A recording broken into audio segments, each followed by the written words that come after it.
Hello. Good morning. Hi. Hi. I'm going to make you a little bit louder over here. Wow, Okay. what a beautiful backdrop. This looks like where you open up your cards, right? Is this where Yeah. you've been Uh-huh. performing lately? Yes, Yeah. it's yeah, Yep. our it's gonna be our podcast room, yeah. Mm-hmm. Yeah, your podcast was already existing though, right? You had the Unleashed, the Twins Unleashed podcast. Yeah. We're starting it. I set the page up, the channel. Okay. Mm-hmm. So there's a link for the channel, but we don't have anything on it yet. Oh, okay. Soon. It's coming very soon. Yeah. That's so exciting. So, do you feel like this is a good time for you to begin podcasting with putting together everything that you've been working on over the past couple of years, or maybe even a lifetime? Do you feel like you're ready for it? Yeah. We've been wanting to do this a couple years now, and it just things got in the way, and so Mm-hmm. we're moving forward now. Yeah. I I think that's so exciting. I started this within a year, having these conversations with artists and people that are interesting to me. And I didn't think I was ready for that until it started. And it was kind of unexpected how it started. But then once I got into it, I thought how happy I was that I was actually I realized I was ready to take it on and have those conversations and just meet so many cool people. I was just and thank you for taking the time to carve out and hang out with me for a little while. I'm really appreciative for that. Oh, Yeah, sure. sure. No We're fun. problem. This is Yeah. Uh, fun. Yeah. it is, and I love I love where I live, and we have a great creative community. But this has been a way to meet people all over the world that are doing really cool things and make new friends. And I'm fascinated by that part of the technology because when I was younger, you know, I circling a phone hanging that was mounted to the wall was the only way to talk to somebody that wasn't in your Uh-huh. town, before Oh, yeah. Yeah. email We're and very all that. familiar with those days. Yes. Yeah. Yeah, sure.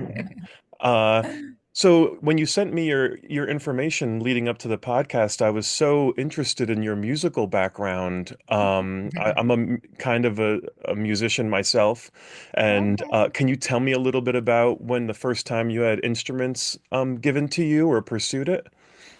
Oh. Oh, many years ago. Uh-huh.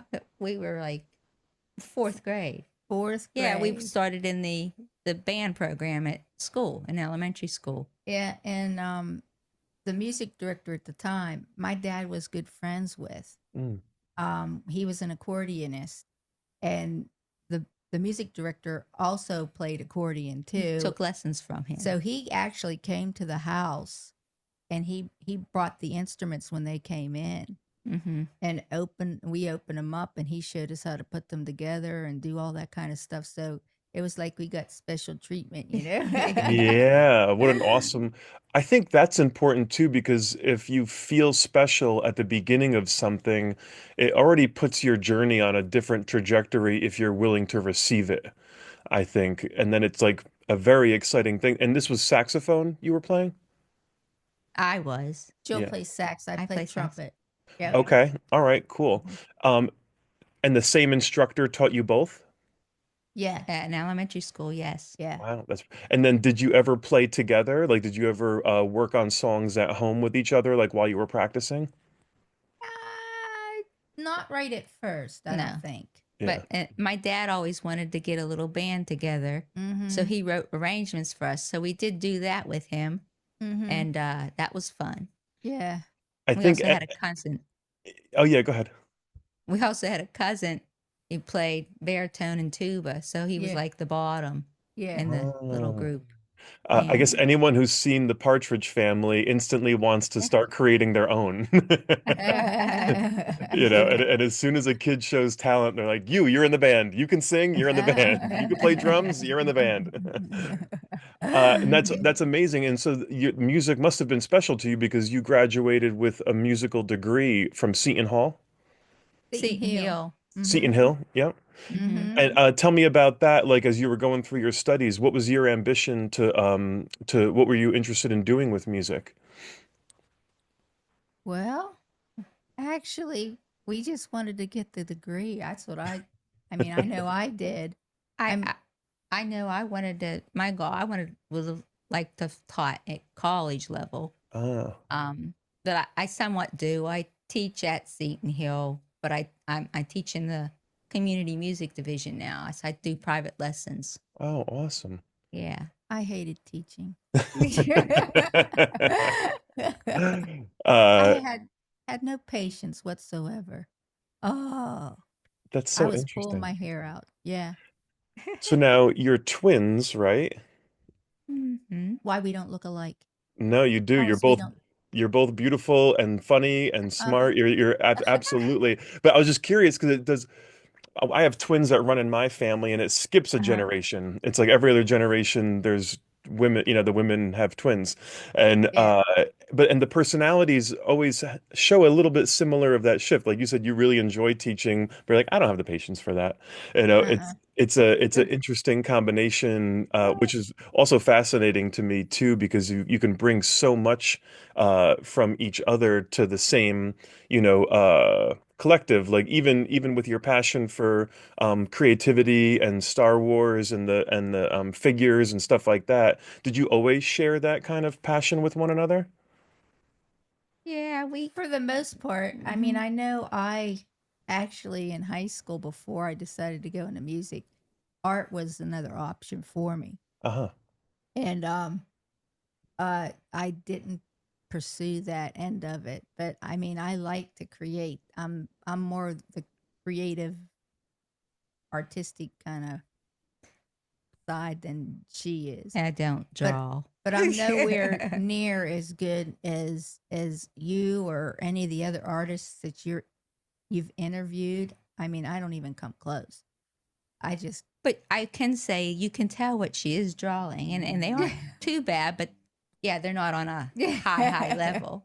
no. Well, thank you for the kind words. I don't consider myself good. I'm self-taught, and so I just kind of, I think it's so important that you love what you're making and that you love it enough to put it out there. Like when the time comes to put it out there, what you're doing collectively is very creative too. Like when I have no idea, maybe it's because I'm interviewing a lot of Star Wars artists that Mm-hmm. for some reason your thread came across my path one night and I saw Mm-hmm. one of your videos and Mm-hmm. it was just so cool and creative and how you put it together and the toys and everything. And I told my wife, I'm like, I have to talk to them. I was like, I don't know why, but I just feel like I want to talk to them and learn more. So you do have something that really, really caught my eye, and I'm looking at hundreds of people a day, through some of this stuff. But when I came across you, I just stopped and Oh. I'm like, these women are special. I was like, I want to just learn a little bit more. And then when you sent me your information and I saw the musical background, it was just a great reminder of how important our journeys are to get us to the point where somebody might meet you or come across, you in Mm-hmm. your life. And that's always different. Mm-hmm. And Yeah. so, yeah, now, what you're doing is very creative. What I'm looking at right now is beautiful. Like your backdrop is very creative and so cool. Is this in your home? Do you have a studio that you record Yes. in? Yeah. Yeah, this is it. Yeah, we call it the podcast room. Yeah. That's Yeah. very original. Yeah. Yeah. Yeah. Well, a long time ago, there was no such a thing. There was a sitting room, there was a living room, there was no podcast Yeah. rooms. But Mm-hmm. now with people working from home, and the opportunity for a microphone and a camera, you can just begin, having those conversations. I think it's really cool. What was the catalyst for you? Did COVID have an impact on what was going on with you both to push you in this direction? Um, I think so. it was the start of it. Yeah. Yeah. It was. COVID had a real. It didn't. It wasn't very nice with the nonprofit that we were running because it was a band, so we couldn't go out and play and do our programs and things like that. Um, So it kind of just pushed us into okay, we need to make a decision. and Do we stop the nonprofit, dissolve it, or and then do something else? And so we realized that this is it's beating us up here. I think we need to move in a different path. yeah, we Yeah. did. We did try to do things. I got a grant for video equipment Hmm. to do productions online or stream. And Right. so we did a couple of those programs, and it just still wasn't working. It was just really hard. Hmm. Mm. And Uh, I was getting stressed out, and just, it was just too Hmm. much to handle. at Hmm. some So, point, the give becomes greater than the reward, even though the work is really good. Because it's got to be done in balance, right? So that's healthy for you both mhm. and accessible to the community. So I Yeah. jumped way ahead because I got really excited. We were talking about music and your musical career. You freelanced as musicians after college. And tell Yeah. me a little bit about that experience and what kind of music you were playing. And then I think that that leads up to SCAT, right? That's the nonprofit that you guys had. It Yeah. eventually, Yeah. Yeah. many years later, So yeah. so t take me back to the band, like when you guys got out, and that was Glass GCSB. Yeah, GCSB Arts Education and Wellness, and that was the nonprofit Okay. name, but it started out as Glass City Swing Band, which is why we Yes. use GCSB. Yep. Yeah. Um, but yeah, um, up until that point, we did freelance, Hmm. like you said. We played musicals. That's something that we did together. Yeah. We did played musicals a Hmm. lot of musicals. Um, I actually was in two or three brass quintets. Wow. Um, so and that was a lot of fun. I enjoyed playing in the brass quintets, and we actually played. What there was one group specifically. We actually played for some of the graduations, the college graduations, like University of Pitt and the community college, local community college Wow. in my county and stuff. So yeah, so that's pretty much a lot of the church gigs, stuff like that. Hmm. I did a lot, weddings, yeah, I saw the and Chris you did also Christmas music too. You did a Christmas concert or something like that. we We that did was with with the Glass City Swing the Band. swing band, Yeah. yeah, Yeah, they're under the I the love Christmas nonprofit. music. When I saw that, I was like, "Oh, I wish I could hear it. It would be so cool." Are those on YouTube? Are any of your shows on YouTube? we took that whole channel down. Uh-huh. Yeah, but I But mean, if you, we do have recordings of them. yeah, Yeah. I mean, if you want to hear some of them, we can actually send stuff to you if you Sure. want I to would hear love it. to. Yeah. We'd probably have to drop box it, I think, because the Oh, file would be Yeah. so big. So yeah, and if you and we could talk about this off air, but I could also Dropbox you this conversation if you wanted it for your channel. sure, Sure. You know, some we can yeah, figure that. We could talk about that after. Um, Okay. yeah. I think that's so cool. One of my ideas that I had pop in my head when I was reading through your bio and about your musical history was how cool it would be if you connected with a local orchestra or somebody that you guys were networking with, and they could play Star Wars theme music for your show. You know, Well, do you still play now at all? Uh, No. no. very, very rarely. I Yeah. play for my students at their lessons, Right. but not much, and it's very hard Hmm. for me to do that now. Hmm. So, Yeah. I mean, we're in a changing process here, and um, Physically. physically. So, Okay. Yeah. And Um, I mean, I haven't played for over a year now. I mean, okay. I haven't.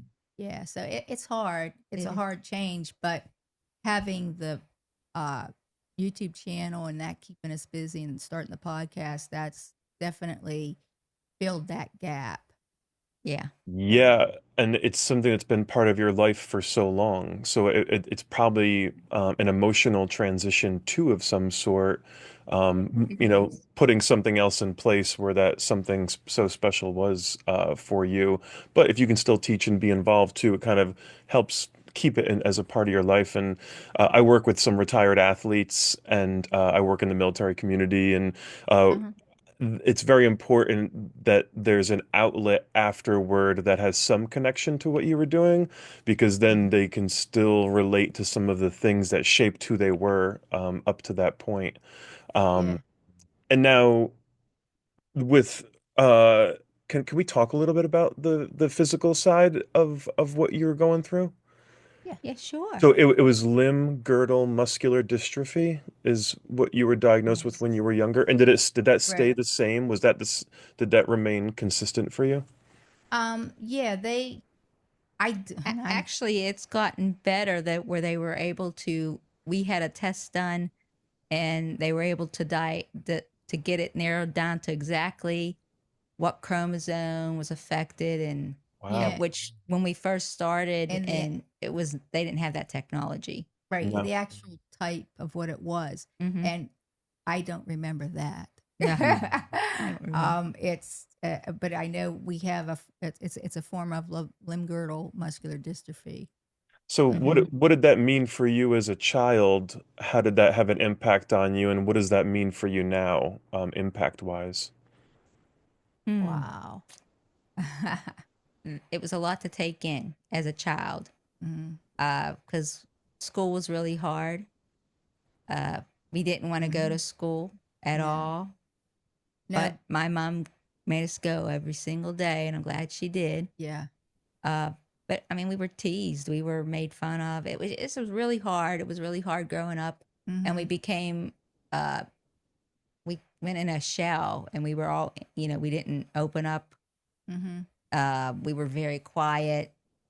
A lot of the teachers and through junior high and high school, they tried to get us to open up. Yeah. And there were a couple teachers that did manage to do that in high school, which was good. And Yeah. it was just hard.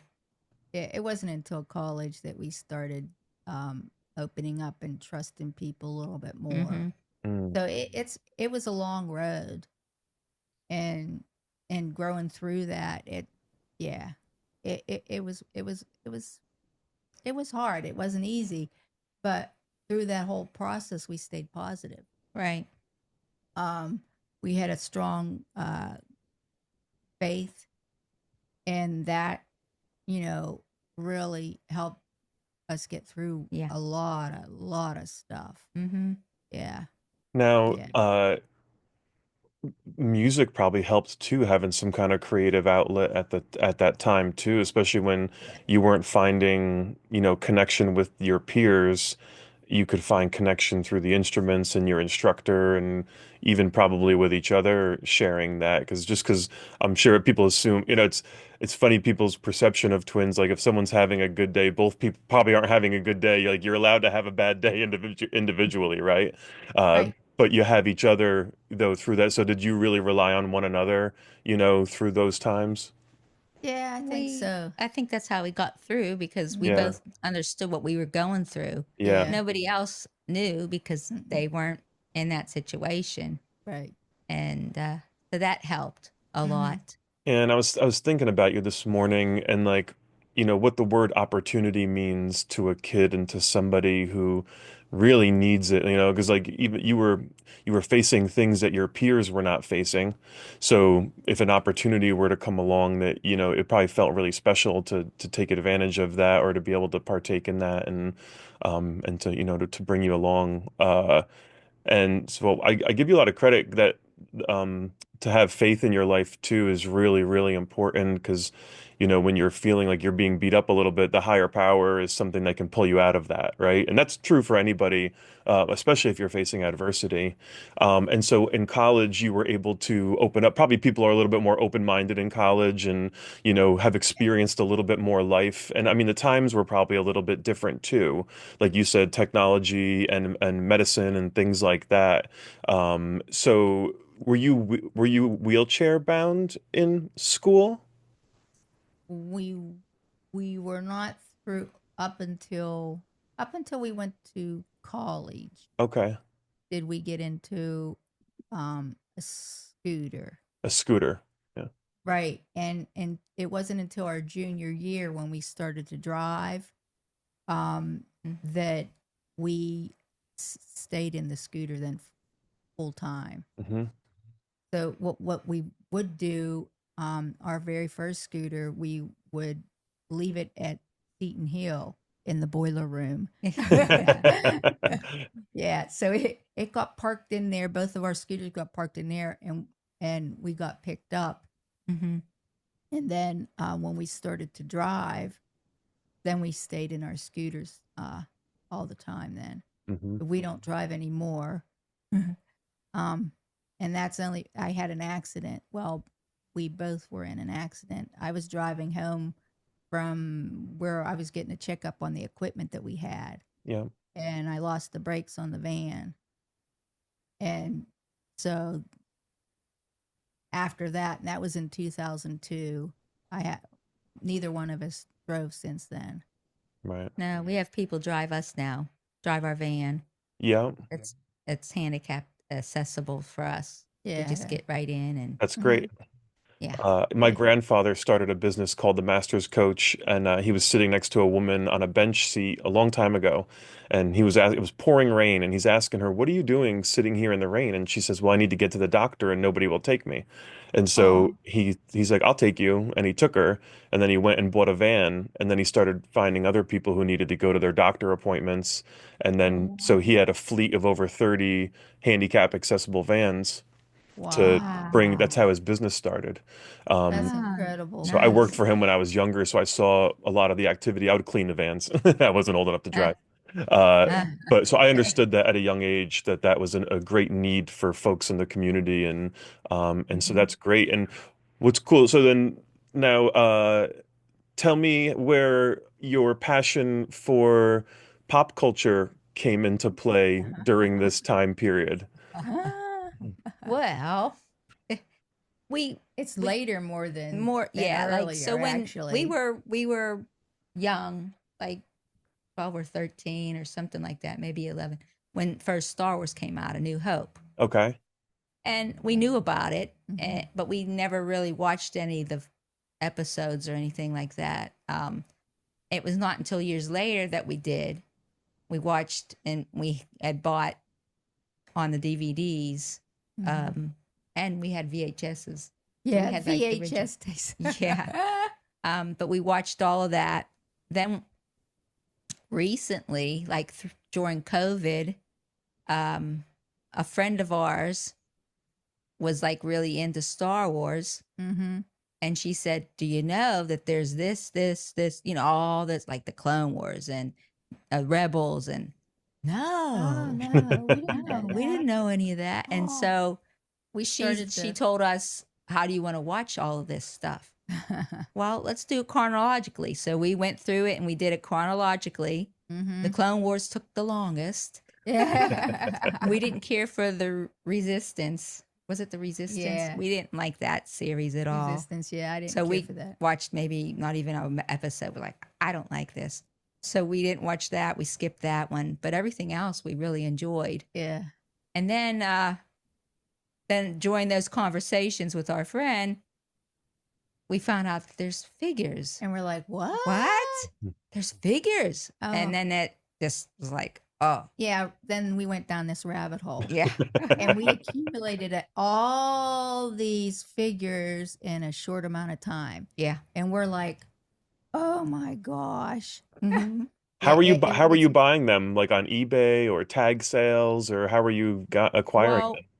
we did we get them on eBay, but we some some of them, not not all of them, right. but we did get some of the high priced ones on eBay, like aftermarket. Yeah. But we had coupons through like we do a My Points thing, and My we point. turned in our My Points, and we had all the money to use on eBay. Yeah. So pretty much the Oh, high priced cool. items were like Nothing. nothing. Yeah. Yeah, So so that was easy. yeah, that was And then we uh, got them through Hasbro and different um, venues, Entertainment Earth, Walmart, Walmart, Target, Target, the usual places. Amazon. Yeah. Yeah. I We did. I still have my action figures from when I was a kid, like my Star Oh, Wars and Ninja Turtle and GI Joes and stuff like that from when I was a oh Oh, kid. yeah. And are I they the smaller GI yep. Joes? Yeah. Oh, Okay, Yeah. yeah. So there was so I carried them with me through high school and college, and I've always been a kid at heart and like really Uh-huh. into that because growing up, you know, it helped take me uh, to a different place when I really needed it, and like imagination wise, and to kind of escape what was going on. And so I always had access to that place that I could go through the toys and Legos and stuff like that. And so even as an adult now, I have an 11-year-old, and I passed all of my action figures on to him when he was 3, 4, old enough to understand Yeah. what they were. And Yeah. so it's so cool seeing them in his possession now after all of I'm 43, so after all of these years, Yeah. 40 years of collecting these toys and stuff like that. Yeah. And it's just so cool. And so you when you were acquiring them, were you opening them at the time or just Oh saving them in yeah. the packages? Wow. The No, intention was to open all of them, but we accumulated them so quickly. some of them haven't been opened yet. Quite a bit of them Ooh, haven't been Yeah. opened. save that for Yeah. your podcast. Yeah, but there's a lot are still in the box. Yeah. That's so A lot of cool. the Mandalorian, we almost have the entire series, the line for the Yeah, Mandalorian there's Black a couple. Series. There's like a couple figures that we don't have in Right. the Mandalorian. But most of them are packaged still. They're boxed up. Yeah. Wow. Yeah, I know. Uh, We're out of boxers, We like to take it out of the box and touch Me them and play too. with them. Absolutely. Yeah. And I think up until college, I still had the original Ninja Turtles in their packaging from Oh. I think it was the late 80s that they came out or something like that, early 90s. Mhm. Uh-huh. And then I opened them with my college friends and we played with them. And like that would have probably been a good idea to hang on to them. If I didn't open them up to that point, I probably should have hung on to them. Uh, Yeah. but that's part of the joy though. So when you're Yeah, when you're creating your content, are you connecting with fans that are appreciative of the same things that you are? I think I, so. I think so. I That's our think we do. intent. Yeah. Mm-hmm. Do people And then reach we're out to you? Um, some do, yeah. I mean, Yeah. some will say, we really like what you're doing, and hmm or hey, I just come across your channel. channel, and you guys are great. I love you guys, that kind of stuff. And I mean, the encouragement is hmm really helps us keep going and stuff. So you know, any of you guys out there listening, thank you. Yeah.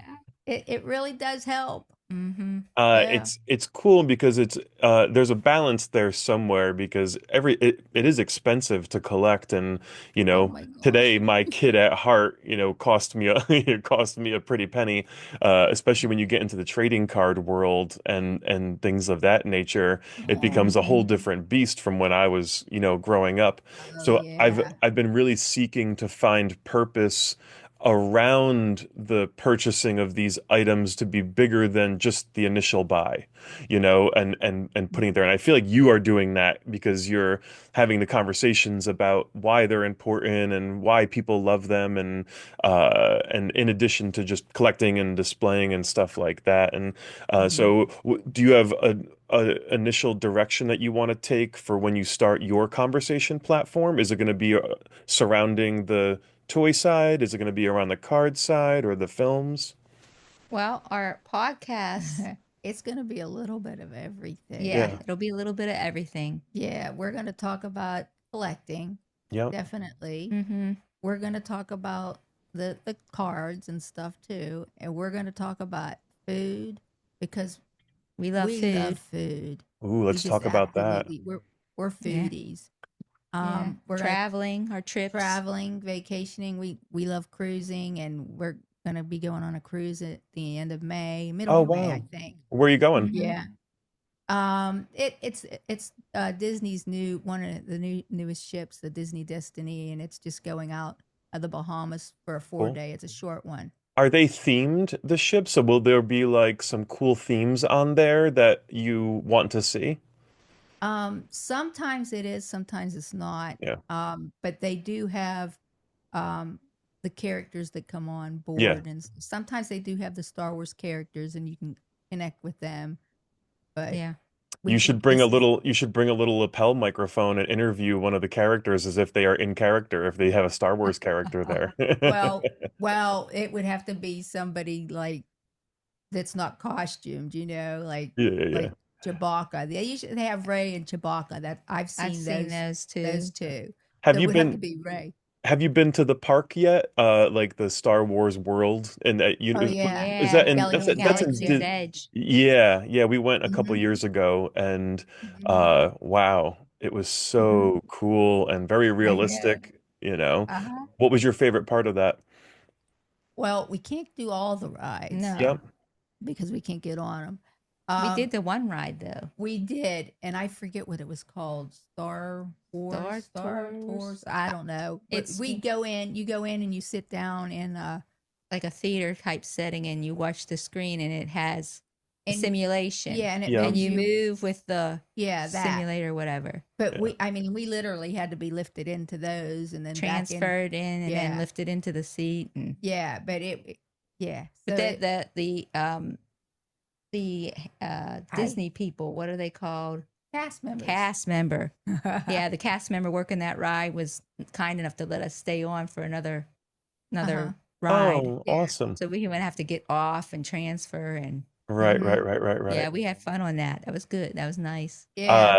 That's so cool. I feel like a lot of the rides are simulated now versus when I was younger. When we were younger, it was Hmm. physically the roller coaster was rolling on a track, and that's where you were Yeah. going, Yeah. And now everything is can be done so much digitally to make you feel like you're actually in those places and doing those things. And even waiting in line for the lines, you felt like you were in a Star Wars film. The way that they had Yeah. everything built out was so cool. Yeah.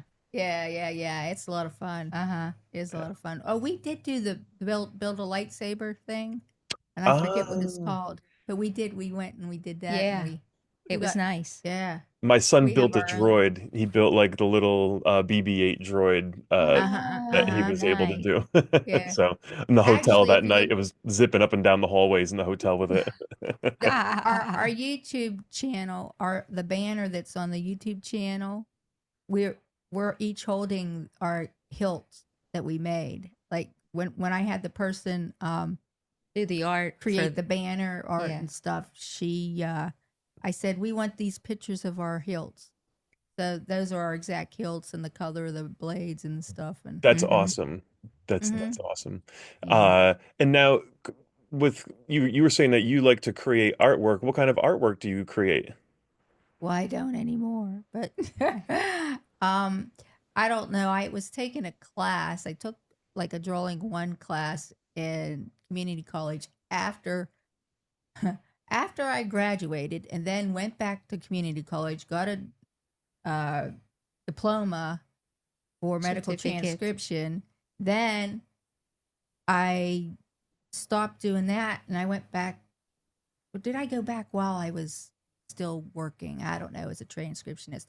But I went back and was in the 3D, oh, 3D something, I forget, because I don't even do it anymore. But I felt like, well, shouldn't there be a drawing class with this? Don't I have to draw something or 3D animation? That's what it was. Yeah. And so I went in and I took the drawing class and loved the instructor, and I had such a great time. Um, he had us create one of the I like the one of my favorite things that he had us do, and it was a collaborative thing as a group. So he broke the class up into like maybe five different groups, and we would each take a panel of part of a picture that he would throw up on an overhead projector, and I couldn't. Somebody traced my panel or whatever, and then we did our own thing. So we I I made different shapes and that kind of stuff inside the outline, Yeah. and when we pieced it all together, it was really cool. Cool. So I loved working on that project. That was a lot of fun. And then he said we had another project that I really like doing, and I wish I had a picture. I wish I had the picture here to show, but I did a picture of Gene Kelly. I don't know if you know who that is. The You name don't know who sounds he is. familiar. Who is it? He's a dancer. Okay. He's a famous dancer. He's actually from our Pittsburgh area, Pittsburgh area. area. Oh, is that where you Yeah. are? I didn't even ask you. Is that you're in the Pittsburgh area? Yeah, Mm-hmm. Yeah. sort of. Yeah. We're about 30 miles east. West. Are you East. Steelers fans? Are you football fans? Oh Yeah, yeah, go Steelers, go I know. Steelers. They I'll have to introduce you to my friend Gary Brown. We work in the nonprofit space together. I authored his book, but he was drafted by the Steelers. oh Yeah, when Kevin Green was there, and oh yeah yeah yeah, yeah and Cower was coaching at the uh-huh Uh-huh. time. So I'll have to yeah introduce you guys sometime. Oh yeah yeah, yeah yeah sounds yeah yeah yeah. nice. Yeah. But yeah, that I mean, that's I did a drawing of him. He wanted something where it showed movement, so we had to draw something with movement, and I used the graphite pencils, and I created I did from a picture. I drew that, but I have to block everything off in squares like a graph Mm, so that I can draw it in. Yeah. yeah. So that's I have to kind of have to piece it together. I, I I follow this artist and her name escapes me right now, but she's an amazing artist and she does the same thing. I saw that she had a grid work that she was working on completing this piece, and I don't think it matters how you do it. I think it just matters that you're doing it. Like creating something is the most important thing possible. Like just do it. Uh but finding that method, I was drawing with my son recently, and I was asking him, or I provided him something to draw off of, and it was a cinematic image of Daredevil, and it was just Uh-huh. too complicated, and he was getting frustrated and I was getting frustrated because he was getting frustrated. And so I went on YouTube, and this great guy has like a how to draw channel, and it really simplified the character, and Uh-huh. Roman took it on, and within minutes he had produced the best drawing he's ever produced. And Oh it was just wow. a Wow. matter of the process being something Yeah. that you can receive. Like I never Yeah. learned well from reading. I learned well from somebody showing me something, and then Yeah. I can go do Hmm. it. And like Hmm. in the building industry, and that was how I kind of like to learn, I guess. But even with the artists that I interview and I follow, I take a little bit of something from each of the people that I talk to Yeah. and just kind of tuck it away for when I need to access it. Um, Yeah. Now, the collaborative arts is interesting to me. Did you experience the same joy when you were in your nonprofit space, using music to bring people together, collaborator? Can you tell me a little bit about that, or tell us a little bit Oh about yeah. that? You want to tell them about that Sure, we're or? talking about scat, right? Yeah, Mm-hmm. yeah, So, we on our Swinging board, scat, swinging with creative arts yeah, therapies. that's the yeah. letters. That's what it means. And we actually didn't come up with that name. It was one of our board members is a physical therapist and No, she's a musical therapist. oh right, Mm-hmm. musical therapist, which Right. she helped develop the program with us so Okay. that we could, do work on it and put some music therapy stuff and have the everybody involved with this program. And the whole program was put together to give people with physical and mental Mm-hmm. disabilities a chance to experience like the swing era Type through music. like the big band, and we would take them through a whole big scenario of different scenes, and in each different scene they would do some kind of therapy, which they did art, they Mm-hmm. did percussion stuff. Music, yeah, with the percussion Yeah, instruments and yeah, and I think dance. they did Dance. dance Mm-hmm. is basically what they kind of did all through this program, and it all kind of coordinated, and it had its own little story in itself. Mm. And then at the end, we had that like a mini concert and brought everybody together. Yeah, and Ha, we ha, showed actually we put their artwork up on the screen. Yeah, did a little slideshow So, while that we were getting it in, and somebody put it together real quick for us, mm-hmm. and we showed it. that's Yeah. brilliant. How did you find the people that could benefit from this program? Well, we actually had We partnered with Lillian Heights, which mhm, is they're kind of I guess you would call it mental special needs, special needs, Okay. special needs. Yeah. Yeah. and So it's a school. Got right. it. Okay. And Yeah, so you knew that do you know the school was there before you started it? Like when you were building it, you're like, okay, this will be our where we start to try and offer yeah, opportunity. Mm-hmm. yeah, Yeah. Yeah. yeah, and they loved the program. Mm-hmm. They had us come back several years, And then COVID hit, and and we they did Zoom meetings with them with the program, yeah, and it was very watered down, but mm-hmm, they still had the same experience. right, Yeah, our nonprofit is in person as well, physical, playing sports, art, conversations, things like that. And then when COVID came, the hospitals wouldn't let us on campus anymore, and so mm-hmm, we would also do Zoom calls with folks, and sometimes we would work in the acute mental health units, and uh-huh, they wouldn't want. For privacy purposes, we couldn't see them, so we would only have a black screen. The gentleman I told you about, Gary Brown, the football player, he and I would do it yeah, together. And so we couldn't see them, but they could see us, and we would just talk for an hour, and we could hear voices and stuff like that. And it yeah, definitely changed it, but I also felt like it was still necessary, even though it was a confusing time, because you're like, this isn't what we're supposed to be doing. We're supposed to be high-fiving and hugging, like this is Yeah. not what that was. Uh, Tell me about the first event you ever put on for that. What did it feel like for you to see it come together after all your hard work? oh wow, It was nice. it was amazing. Yeah. I mean, because I could see. I mean, they actually enjoyed, um, the whole aspect of it, and they opened up. There was one person that never really opened up, and they opened up at this.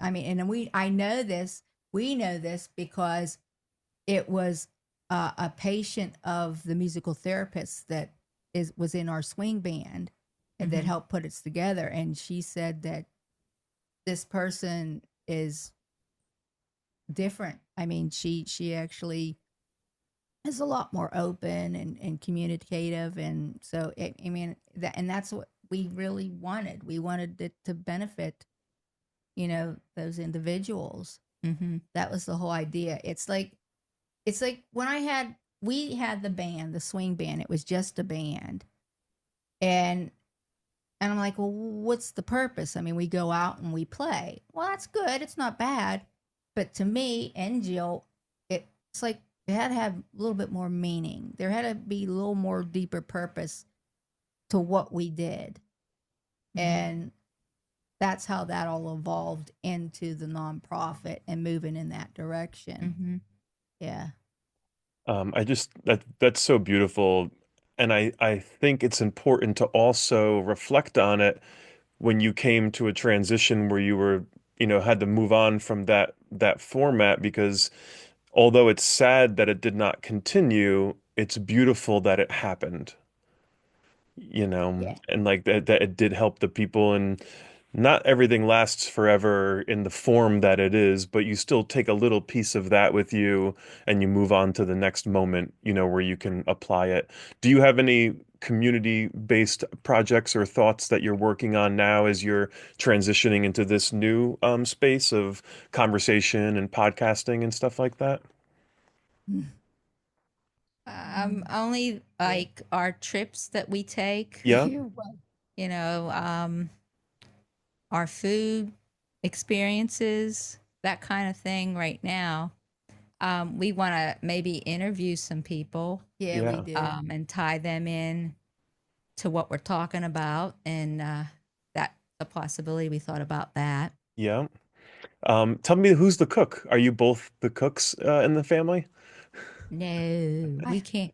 No, we'd burn ourselves if we cooked. hey, I need to get my. Uh, but no, we have our caregivers. We've been blessed with caregivers that Yeah, can cook. okay. So we say, "Oh, well, we want to have this today. Do you think you can make that?" Oh, that's awesome. Yeah. So they'll look up a recipe and they'll make it. Not all the time. Not all the time, Yeah, but right, right. But What's but some of your it favorite meals? What's one of your favorite styles of food? well, there's a lot. gnocchi. We're Italian, Okay. So we love gnocchi. We love my mama's homemade gnocchi. Mm-hmm. She's no longer living. Oh, Her okay. homemade bread was really something. Mm-hmm. Um, Pizza. pizza, Yeah. yeah. You're Um, speaking my language. well, I like Chinese uh, I like some Thai food. Um, it's just a whole big mix of everything. Yeah. Yeah. But yeah, we. Mm.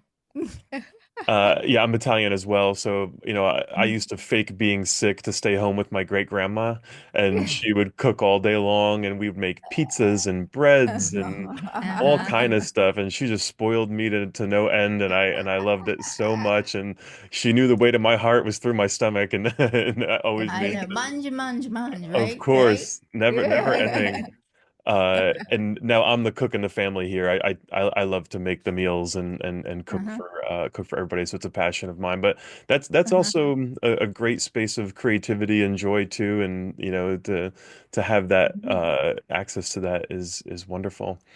Yeah. Um, yeah, and I think your idea of the conversations with folks is important because I think your story is really inspiring um, for finding things that are joyful and meaningful to you and sharing them with the world. And I think other people need that. I think there's a lot of folks going through some tough times, and there's always somebody going through something worse.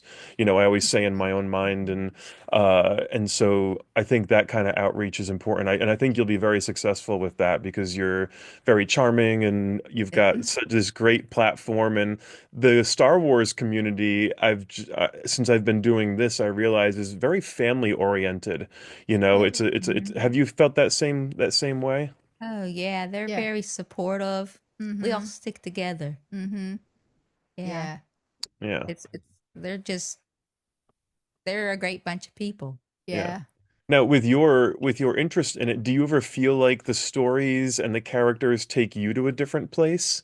Like, do you imaginatively go into those places, and does it help, take your mind off the day when you're submerged in those galaxies? Well, we're the No. Jedi Twins. No. Oh, yeah. No. I don't think so. I mean, I don't ever like get lost in No, anything, but no, but it is fun to I think of do. an imaginary Jedi Jill, you know. Yeah. I do like a lot of the the arc, the character arcs that Mm-hmm. I mean, some of them really never got into because I was never really into Star Wars very deep. Yeah. And it's now, and I'm not even in like a lot of these guys are. Um, but I'm learning a lot more, and I'm like, oh, oh. So yeah, it's Uh, like those aha moments. Yeah. yeah.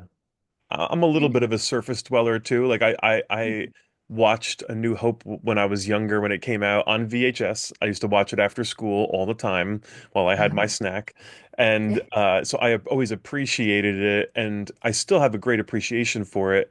And but I also have discovered folks that are in a lot deeper levels and layers and as far as characters and timing and stuff like that. And but I just really enjoy it so much, and it can just kind of go in so many different directions. We just finished Andor, watching the Oh yeah, Andor, and that was really, really good. And yeah, Oh, yeah. it's amazing to me what a good writer can do to take you with characters that wouldn't normally be significant, but ended up in a yeah, really significant part yeah, of, the story that you weren't, Mm-hmm. yeah, and it Mm-hmm. focuses on things that you might not know is going on while the big thing is going on, you know? Um, yeah. and I think Yep, yep, that's yep. important too for people who don't feel like they're a main character in their own life, that they can still make an impact in the world around them, even if the spotlight's not on them. Yeah, that's a great way to think about that. Yeah, Yes. I like that. You know? Mhm. Um, Yeah. I always like to ask the people I interview if they have any words of wisdom or encouragement for folks that might be wanting to get into something. I mean, but you're coming from a very unique and incredible place too. Like also folks that face adversity. Do you have any encouragement or words of wisdom for people that might be going, looking for something new in their life or going through a tough day? Oh, Hmm. wow. Well, I know when I'm going through a tough day, I I guess I could talk about this. I pray about it. I listen for answers. I get my strength through Jesus, and I think if anybody has a good attitude, depending on what they believe or whatnot, if they're having a good attitude and they're thinking positively in that situation, I think they're going to be determined to move forward. Yeah. What also helps is support around you as well. Yeah. I mean, eh, you you just can't listen to what you're thinking inside your head. Mm-hmm. Those negative thoughts will break you in a second. And a lot of the times they're lies, Mm-hmm. but we believe those lies and we shouldn't. Like people are saying, well, you're disabled, so you really can't do anything. Mm-hmm. And, you start believing that. But that's not true.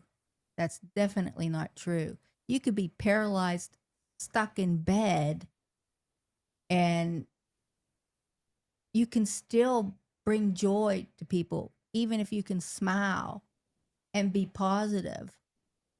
Mm-hmm. It's how you look at things. It's your outlook. Yeah. Just keep going. Mm-hmm. Don't give up. You have dreams. Follow them and go after them and chase them. Mm-hmm.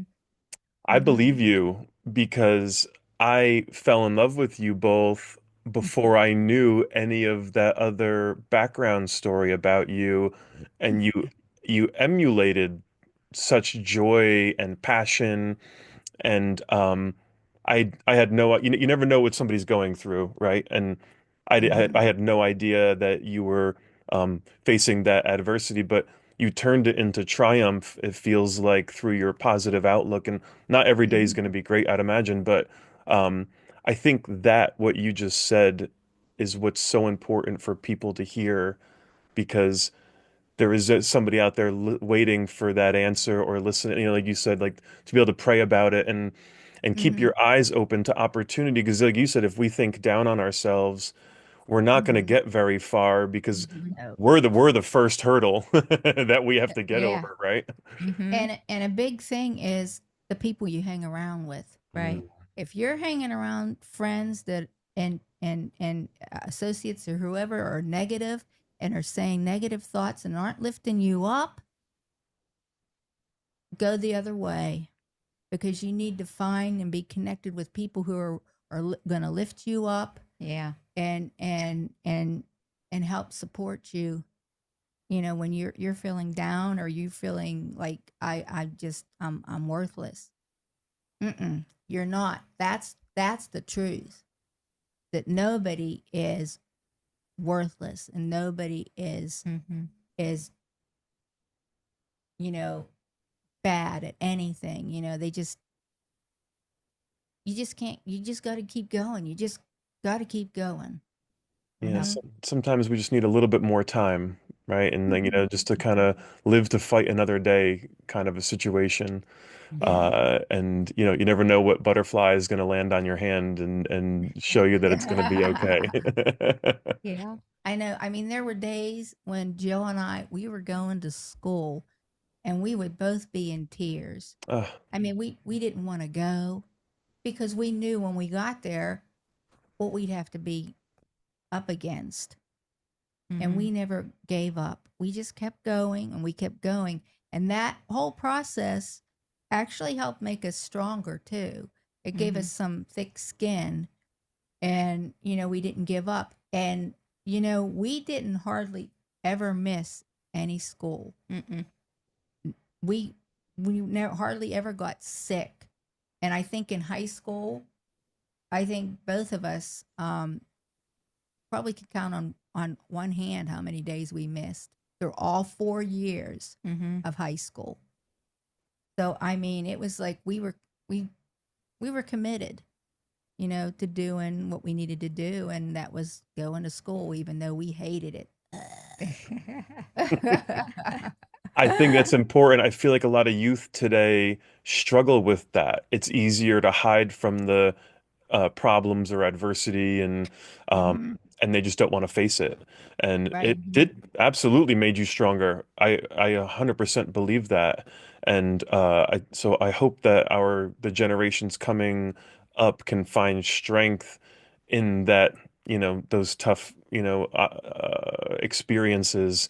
And school should be a place of joy. And even in, Hmm. whether it was Yeah. back then or now, it's still, Yeah. people always try to find a way to be mean. That, like you said, the wrong people, and which goes back to what you were saying, what they're Hmm. saying doesn't matter either. Right. Like that kind of energy doesn't belong around you, and shouldn't account for anything. And hopefully those people learn a little bit too, Yeah. about what they're doing. Uh, Yeah. Hmm. well, I can tell you one thing. I needed today, and I was so happy to get to talk with you both today. Is there anything that you wanted to add about anything that you had on your mind, or any questions for me, or anything about your upcoming projects, or anything like that? Oh boy. Wow. I mean, I make don't. sure they connect with our channel, Jedi Twins, and Yeah. our Twins Unleashed podcast should be up very shortly With something. with Yes. something. Yes. um. I I'd like to know what do you do as a musician? Do you play? Do you sing? What do you do? Yeah, so when I never touched an instrument growing up, even though my stepfather was in a band, and he played drums and guitar and sang. And then in college, my roommate, he played guitar, and he was getting a lot of girlfriends. And I thought I should play guitar so I can try and do that. But I wasn't very good, so that didn't work as part of my plan then. Uh-huh. But I asked my parents to buy me a guitar, and so I started to strum and play, and he would give me little parts to play while he was playing. And then Mhm. as life went on, my best friend's family always had guitars. Whenever anybody would walk in the room, Mhm. all the aunts and uncles and grandparents would show up with mandolins and Mhm. guitars and drums and things like that. And I thought that was so cool. And so our Uh-huh. friends, our group of friends continued to play. And then when my son was old enough, I think he's been doing it for 3 or 4 years now. He plays piano. Mhm. And Nice. we have a drum kit in the living room. So just for fun, we love to karaoke. We karaoke all the time. So we love to sing and have fun like that. None of us Uh-huh. are that great, but we're good to each other. Uh, Uh-huh. and then a year and a half ago, I think, or almost 2 years ago, when my son was going to piano lesson, I realized I was in a school of music, and I was trying to do paperwork and computer work. And I went up and asked, I've always been interested in the violin. And so I asked the owner if they had a violin instructor during the same time as my son's lesson.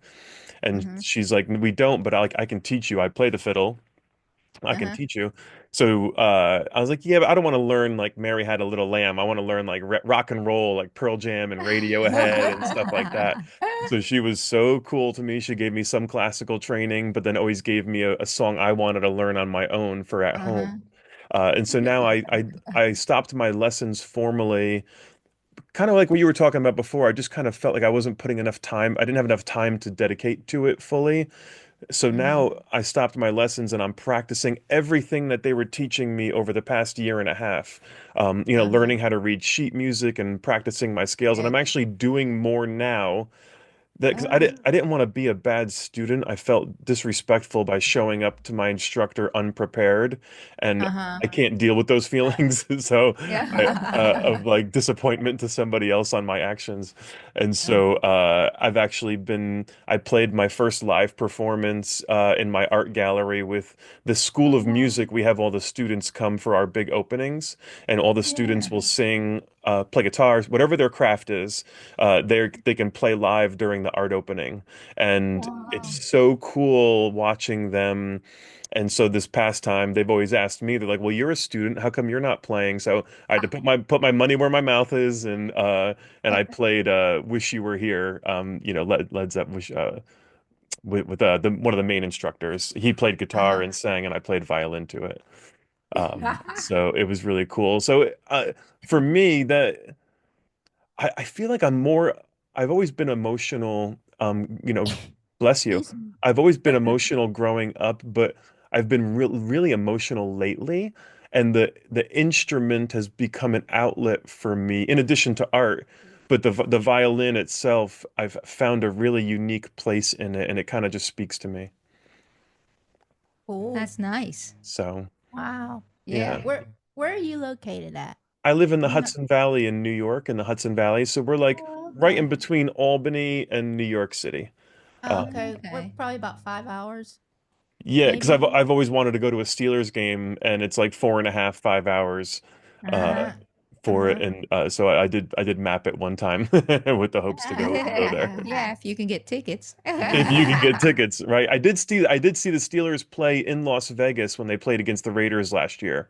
Okay. Oh, So and my cool. mother-in-law lives there, so I was able to go visit and watch some of the Nice. game there. So that was a lot of Oh, fun. that's nice. Mm-hmm. Yeah. Mm-hmm. So Very nice. um, tell me your names actually, because you said it's Jill and Joy. Joy.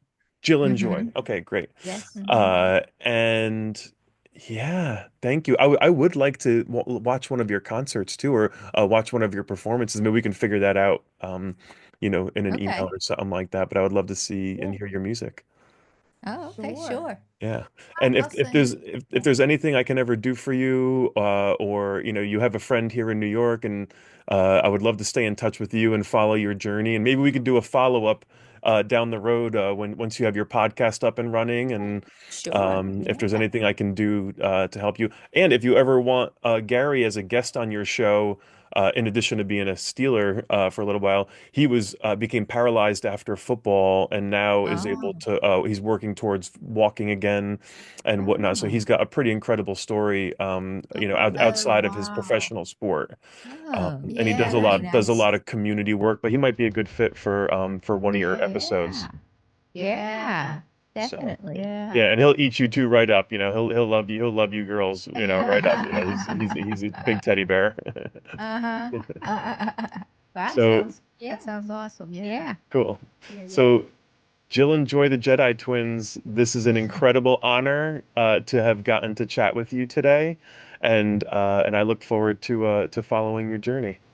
Oh, Well, thanks for having thank us. you. We really enjoyed speaking with you as Right. well. The Thank honor's you. all ours. Yeah.